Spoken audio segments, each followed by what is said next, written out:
Hello Desert Bearhawk fans, we're in the shop today and I'm here to discuss how I make my panel cutouts. I posted pictures of my lower skin with the panel cutouts. Questions were asked, how did you do it?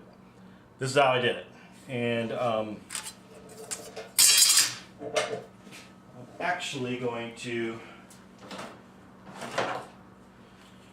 make some lines darker here so y'all can see them, so bear with me while I do this, but this will help make some sense as to what I'm going to tell you. Hopefully you can see them.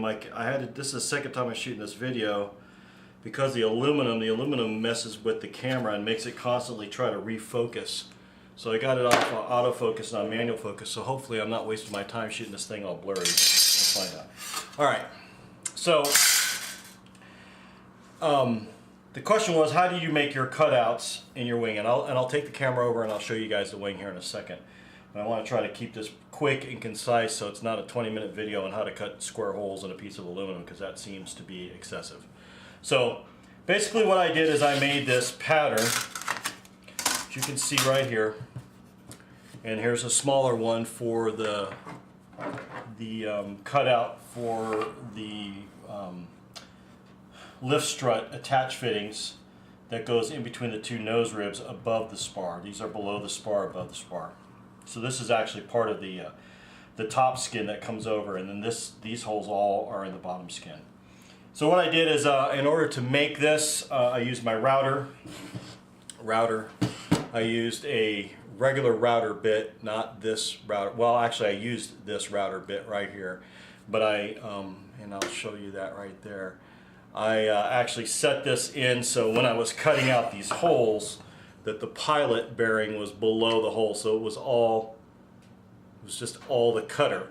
And what I did to make my pattern is I took some 1x2 and I screwed it down in a larger rectangular, larger square shape than the hole I wanted. And you know, you lay it all out, you measure it, and basically what you do is you measure the distance from your bit to the edge of your plate here, and then the plate rides along. It rides along the wood that you've screwed down, and when you hit a corner, because the bit's round, you'll get a round corner, so on and so forth. And you get the idea. You basically, and you can't see all the marks that I've drawn, but if I was to flip this over, you'd see where I have all kinds of alignment marks, and I did it 90 degrees off the edge here, and screwed these pieces down and made a perfect square, this which is the exact size I wanted here, plus the distance between the center of the bit and the edge of the deal for each of the four sides.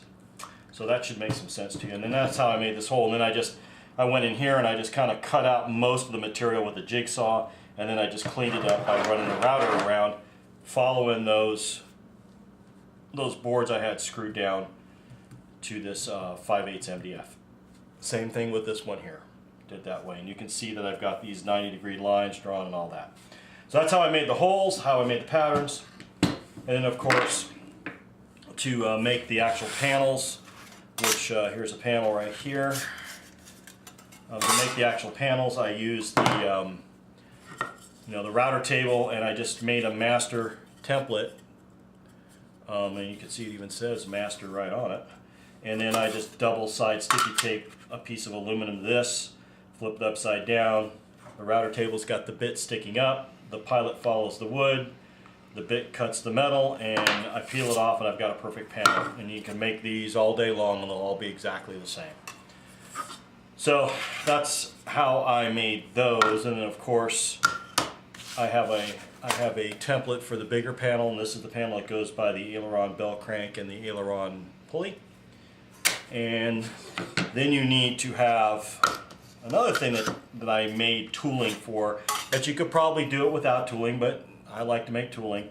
This is the piece that gets riveted into the wing, and then so when it's on the wing, you'll have, whoops, careful with the camera there, Dave. When it's on the wing, you'll have this exposed area here, and then this sits on top of it and screws down, and now the panel's flush with the wing. And here is, don't mind the dust, but here is a finished one. You can see, I think you can see the ring, and then where the panel would screw on. So I use this to make these rings. It's just 2 pieces of 1/2 inch MDF that are, you know, I made one master pattern and I pinned them together like we've done many times in other videos, and copied the master to the slave, if you will, or the reproduction, and then 2 very strategically placed pinholes which will pick up these holes here, which will also be rivet holes. So I'll put a blank piece of aluminum in there, picking up this hole and this hole. I'll trim it around the outside. I'll get my bit on the inside and trim it, and when I'm done, I've got a perfectly made hole, or a perfectly made panel. And then what I do is I'll take this master and I will calico the master on the holes, and now I've got my pattern for all my other holes, so I don't have to lay them out each time. Easy peasy. So that's how I make my panels. How I make my panel holes is, once I have them laid out on my wing, I bring my skin over, I put my skin on top of this panel, I line everything up, lock it all down, drop the router in, follow the hole, I'm good to go. Now then, when I'm laying out my panels on my wing, I don't know if you can see, but I've drawn a black X on this panel. And this is basically a center line and a center line. So what I do, if you'll imagine that this is our wing here, our skin, I go off a datum line, and you can pick any point you want, but I use where the skin ends right on the tank bay, and then I measure over for each one of my stations where there's a panel. So, you know, like 7.5 inches over from the end there is the stanchion that holds the flap mechanism. So I know that the center line of the flap mechanism is, and I'm throwing out an arbitrary number, I don't know what it is, but let's say 7.5 inches from the edge of the skin. Now, my skin's laid out on a couple of big card tables, so I measure over 7.5 and I draw a vertical line. So now I have my horizontal station from my datum as to my first location where panels are going to be, and I do that all the way down. So it would be the flap mechanism, then the next one is the lift strut and pulley access. Then the next one is the aileron stanchion, and then I put a extra panel out in the second bay, and we'll see that when we go look at the wing. So now I have all my horizontal locations for my panels.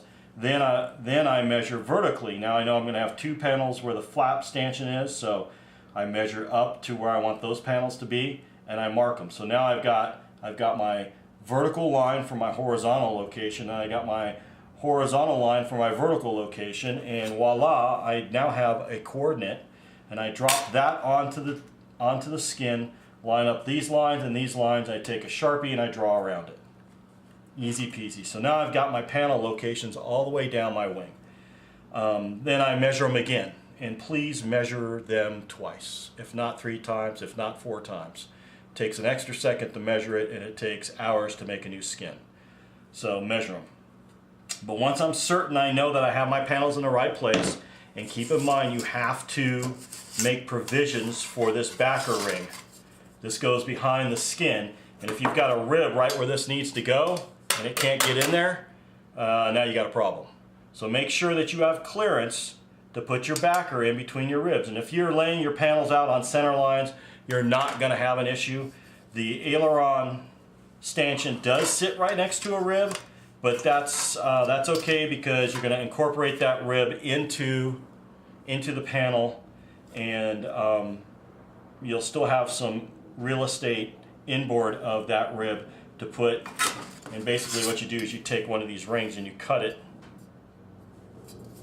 in half, so you can see that this one is, you can see how much more I need. So you just basically cut one of these off flush here, and then cut another one, flip it over, and you butt them together, and you get the real estate that you need. And you'll see that in a later video. I'll show you that. But the point is make sure that you have room to get this backer plate where it needs to be. So now that you've done all that, now that you've laid out all your little panels, drawn them out on your skin, you've measured it 4 times, You know, if you got a buddy, your buddy double checks you, everything is right where you want it to be, you're good to go. Then what I do is I take my die grinder, this guy right here, and it's got, you can see that I have just worn, it is pretty, that bit is toast. But for this discussion, and I'll come in and you know, like a 1/4 inch, 1/8 inch or so in between the lines, I just freehand cut it, cut it out. And I drop out this jagged panel. I still have my clean lines, and I've got this rough cut hole. And I do that for all the holes all the way down the wing. Then once that's done, then I take my skin and I set it on top of this pattern here. So now my skin, and you know what, I'm gonna say, imagine this being my skin, and this is my rough hole. Well, on my skin, I've got these center lines right here that are centering up, that I use to locate this panel. Well, you'll notice on this template, I also have them, and I don't know if they're dark enough for you to see, but there's one there, one there, one there, one there. I also transferred those lines so they come down on the face of this pattern, so they're down in this hole. So when if it's covered up, if this is covered up this way, I can still see that center line right there. And what I do is I put this skin over the top of it, and I slide it back and forth, and I move it around until I line up my drawn on lines with the lines that are in these holes. And I can see that line's right there, I can see it. If I stick my head in from the other way, I can see, and I can get this lined up this way. And then of course, same thing here. I can see the lines, and actually this is sticking over like a 1/2 inch, so it's harder to see. If you cut them, you know, if there's an 1/8 inch of meat there, then you'll be able to see those perfectly. But basically what you do is you line this hole up with the tick marks you have on this pattern. And once you get them lined up, then you lock it down with a pair of clamps or something on the edge, heavy weights, whatever, just so this thing won't move. And then you just take your router, you drop your router in the, drop your router in the hole, slide over, hit the wall, and just follow it all the way around. And once you do that, you will have, in about 5 seconds, a perfectly cut representation of this hole. Now, obviously, the worst thing that can happen is this piece of skin move while you're cutting it. I haven't had that happen, not once in this, 2, 4, 6, in the 12 or 13 ones that I've done. It's never moved. Typically, a clamp will hold it. The router's so sharp that it just cuts it anyway, but clamp it down, go slow, monitor your business, and you'll be okay. And that's how I cut those holes. Now, for the last thing I'll tell you about is the longer panel that goes by the aileron, aileron bell crank and the aileron pulley. They're longer than the standard size. You can see it's, it's like 2 inches longer. You can see here, 2 inches longer. And how I do that is I do it the same exact way. I line it up on one side. So I'll line it up here and here, line it all up. I'll try to sight through to here. Maybe I'll draw the line or carry it out, but eyeball it. And then once I get this skin lined up with the hole the way I want it, before I do anything, I take a straight edge, and in my case I use my 3-foot level, and I slide it up and butt it up against, and imagine, we'll use this as a prop. Imagine this being my level. If my skin's here, I will slide this up and butt it up against it, and I will get this all perfectly square, and then I'll clamp this straight edge down. So now I can slide this skin back and forth along this hole, and I'll always be lined up horizontally, and then the vertical line will be dictated as to how far I slide it one way or another. So what I do is once I've got my clamp in place, I cut my first hole, cut it out, then I just loosen my clamp on my material and slide my material along that fence until I get this edge where I want it to be, clamp it back down and cut it, and it just picks right up on the same marks, and it, I can make this hole 3 feet long if I wanted to. You just cut it and slide it, cut it and slide it, cut it and slide it until I get it as long as I want. So that's how I do the bigger holes. That's how I do the smaller holes. On this left wing, I actually cut the hole between the leading edge ribs where the lift strut goes in, the lift strut attach fitting, so you can get access. I cut that by hand, and I filed and cleaned that hole up by hand. It took me about an hour and 15 minutes to do one hole by hand.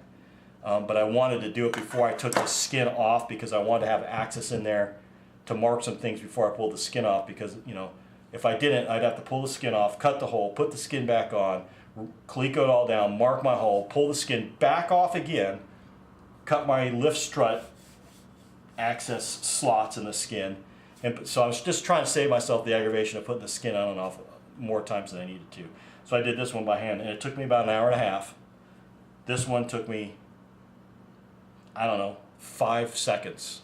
Literally 5 seconds to cut this one out. Now, one other thing you can do is, once you've got this hole cut, if your panels are there's a little too much play one way or another, you didn't get your forms exactly right, you can just lay a piece of scrap aluminum underneath your cut hole on your wing, trace it out, and you can cut these by hand. If you don't want to make this pattern, you could just, you know, cut each individual panel by hand and work it by hand until you get it the way you want it. I just made a pattern for the ability to duplicate my effort quickly. So that's how I did my holes in my skin. That's how I cut them with the router. Those are the tools. These are the tools I use to make all the various parts. And there we go. And it's just that easy. So what I'll do now is I'll just take you over to the wing and show you the skin and how I cut it, how I measured things out. It's pretty straightforward. You guys should pretty much have a handle on what I'm talking about at this point. And hopefully the video is in focus, because I don't want to sit in my 120-degree garage and do another one. So if it's a little blurry, I hope you get it. But anyways, give me a second. I'm going to move the camera over to the wing, and I'll show you that real quick, and we'll call it a wrap. So, all right, be right back. Okay, now we're over at the wing, and we'll be showing you that. And I'm in manual focus mode again, because the reflection of the wing just messes with the sensor on the camera. I don't know if I got a cheap camera or what. It wasn't cheap when I bought it, but probably to today's standards it's cheap. But anyways, you can see here, I think, you can see the skin of the wing. And let's see if we can move down here and give you some perspective. So there we go. You can see the skin of the wing. And so here's one thing I did when I mounted my skin. I cut it to length for the longest piece, for the longest section, which is the flap section, and then I will trim it shorter in the aileron section. But it alleviates me having to trim it twice. I kind of use the factory edge to my advantage. But anyways, so you can see here's the hole for the aileron or the flap springs, and then the flap drive arms go on the shaft there, and there's the access point. This is the pulley for the aileron system. The aileron control pulley's up in there. I don't know if you can see it. There it is up there. This is the one that's between the ribs for the lift strut. This is the one I cut this hole by hand. So it took an hour or so, an hour and 15 minutes to do that hole, and it took I don't know, 7 or 8 seconds to do that one. So now here's where those bigger panels go. And like I said, there's going to be a rib right through the middle of it. Did I need access over here? No, not really. But I needed it over here on this side so I can pick up this bolt and whatnot. So I just decided to make these two panels uniform. I think it just looks better. I like the play. Plus, this panel here, this bolt is all pretty close to this edge. So with the backer and all that in there, I would be coming at this from an angle anyway. So I just opened this up, gave myself some relief, a little bit of extra room to work. And it was no extra effort on my part really, but maybe in the maintenance department moving down the line, it'll pay dividends, I hope. And then finally I put this hole here. This is between this is the second bay, so there's a rib right here and a rib right here. And I just put this hole here. Nothing goes in there. There's nothing to be accessed by that access panel other than the fact that if someday I need to put something out there, a piece of nav equipment or whatever my deal is, I'll have access there. But more importantly, when I go to put my wing together and rivet it, I've got access to get in to these ribs to buck them. It gives me some access to, between that panel and that panel. I got gives me a little more access, so that's why I did it. Now then, I told you I measured. I used this rib right here, which is the outboard side of the fuel tank bay. I just measured horizontally to all my points, like the center of this tube, the center of the pulley, which is up in there, and so on and so forth, all the way down. And I made my marks, vertical marks on the horizontal plane, and then of course then I measured up from the bottom and so on and so forth, and made my horizontal marks on the vertical plane. That gives me an X, and I drop my panels on there, mark the spots, and bing bang boom, that's where we are. And that's how I located all of my holes. Now that the holes are located, I'll be able to reach through those holes, draw my rib lines on the inside of the panel, and mark it, and then drill it, and then I can drill in the skin, and that skin will be drilled in place. So that's how I did it, and you can see that it really produces a pretty nice corner. That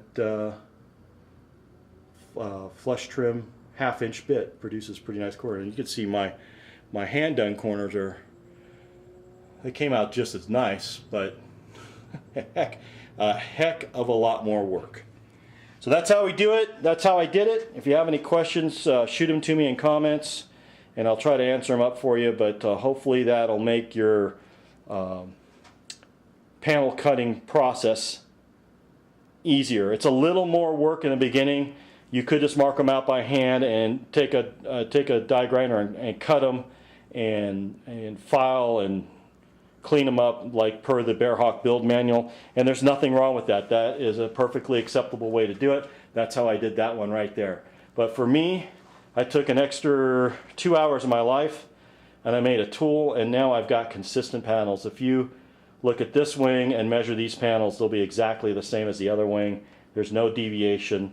Any one of the panel pieces that I make, you know, the actual panels that screw in, every one of those are identical. So I made 8 or 10 of them. I just grab one out of the pile, line it up with the location I want it, match drill it to the holes, and it's in and it's done. So a little bit more work in the initial stages to get set up, but once you're set up, you can knock these panels out pretty quick. I just want to caution you that you are cutting metal with a router. It does cut very nicely, but just keep in mind that it can grab too, and if it does, you'll screw up your skin. Just make sure everything's locked down. You don't have to go crazy about it. Double-sided tape and 6,000 pounds of weight on it to keep it from moving. But just make sure it's locked down so you can run your router through the hole without having to worry about the material moving. And you should be good to go. I did how many holes is in there? 1, 2, 3. I did 6 holes. I did 6 holes on this wing in an hour. Took me an hour, and that included, lining each one of them up, cutting it, getting the vacuum cleaner out, cleaning up all the metal shavings so I don't foul anything up, moving to the next one, and then of course on the 2 elongated ones, setting up my fence so I could slide my material back and forth. I have a total of about an hour invested in those holes. So it's a quick and easy way to do it. It takes longer to build the tool, frankly, than it does to cut the holes. All right, hopefully that answers your questions on how I did it. If it doesn't, you can tell me that I'm a knucklehead and you need more information, or maybe I'm just a knucklehead and you shouldn't listen to me anymore. But either way, that's how I did it. We're moving forward, and someday this wing and all these panel holes are going to be sitting in Oshkosh with me, and that's the day we're looking forward to, and that's what we're working for. So if you're out there building your airplane, stay on it. Don't get discouraged. If there's anything I can do to help you, feel free to ask. If there's something you think that will help me, by all means, let me know. I need all the help I can get. So with that, until we meet again via video, I'll see you in the shop.